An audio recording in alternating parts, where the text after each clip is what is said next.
애틀랜타 라디오 코리아 3월 24일 금요일 오늘의 한뉴스입니다.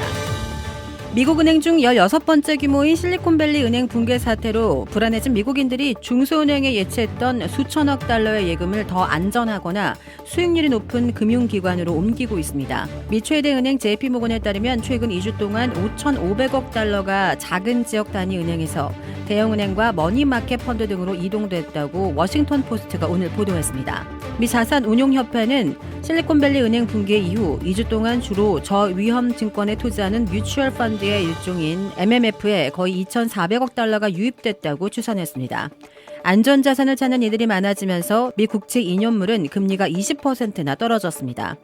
많은 자금이 동시 이동하면서 더 위험한 자산에 대한 투자가 늘기도 했습니다. 비트코인의 가격은 40%가 올랐습니다. 온라인 상거래 공룡인 아마존이 9,000명 추가 해고를 발표한 데 이어 대표적인 IT 서비스와 컨설팅 회사인 액션슈어가 19,000명 감원을 공표해 미국 대기업들의 감원 태풍이 어디까지 몰아칠지 우려되고 있습니다.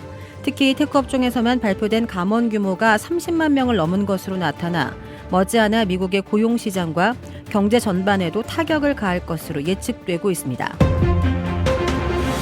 한화 첨단 소재가 1억 4,700만 달러를 투입해 조지아주의 태양광 패널 부품 공장을 짓습니다. 이 공장은 조지아주 카터스빌에 건설 예정인 한화솔루션 큐셀 부문 태양광 통합 공장 인근에 들어섭니다.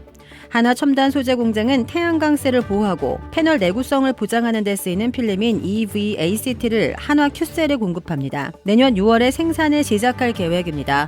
공장 가동 전까지 엔지니어 등 풀타임 정규직 일자리를 160개 이상 창출할 것으로 회사 측은 예상했습니다.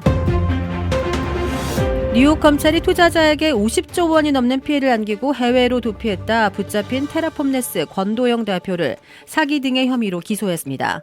뉴욕 검찰이 몬테네그로에서 권도영이 검거된 뒤 수시간 만에 증권 사기와 시세 조정 공모 등 모두 8개 혐의로 기소했습니다.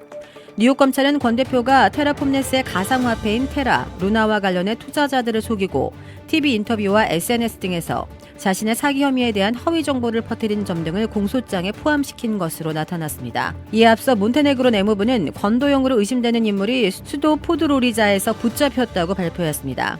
해외 도피 11개월 만에 검거된 테라 루나 폭락 사태의 장본인 권도영 테라폼네스 대표가 오늘 수갑을 차고 법정으로 향하는 모습도 포착됐습니다. 권 씨는 측근 한모 씨와 함께 현지 시간 24일 몬테네그로 수도 포드고리차에 있는 고등법원에 출두했습니다.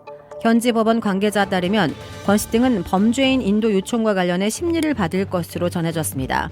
한국과 미국, 싱가포르에서도 수사 대상에 올라있는 권 씨는 아직 어느 국가로 송환될지 알 수 없지만 어디로 송환되든 중형이 확실시됩니다.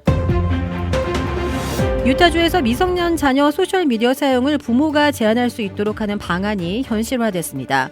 미 언론에 따르면 스펜서 콕스 유타 주지사는 어제 18세 이하 이용자가 인스타그램, 틱톡, 페이스북과 같은 SNS를 이용하려면 부모의 허락을 받도록 하는 법안에 서명했습니다. 이 법은 이달 초 유타주 의회를 통과해 주지사 서명을 거쳐 내년 3월부터 시행됩니다. 따라서 유타주는 미국에서 처음으로 SNS 사용을 부모가 제한할 수 있는 지역이 됐습니다. 유타주 말고도 오하이오, 미네소타, 코네티컷, 아칸소 등 4개 주에서 이와 비슷한 법안을 검토 중에 있습니다. 월드컵 16강 진출을 이룬 뒤 새 사령탑과 함께 새로운 여정을 시작한 한국 축구 대표팀 주장 손흥민의 클린스만호 1호 골을 포함한 멀티 득점에도 남미 콜롬비아와 아쉽게 승부를 가리지 못했습니다. 위르겐 클린스만 감독이 이끄는 한국 대표팀은 한국 시각 24일 오후 울산 문수 축구 경기장에서 열린 콜롬비아와의 친선 경기에서 2대2로 비겼습니다. 전반 10분과 전반 47분 터진 손흥민의 연속골로 2대0으로 앞서다가 후반 2분 하메스 로드리게스에 이어 3분 뒤 호르헤 카라스칼에게 연달아 실점해 결국 무승부를 거뒀습니다. 주택 구매뿐만 아니라 커머셜, 웨어하우스, 비즈니스 건물까지 부동산계의 큰손 이주환 부동산. 크레딧 카드 빚 최대 80%까지 탕감. 크레딧은 지켜드리고 빚은 줄여드리는 O3 컨설팅이 오늘의 한 뉴스를 후원합니다. 이상 애틀랜타 라디오 코리아 3월 24일 금요일 오늘의 한 뉴스의 고지선이었습니다.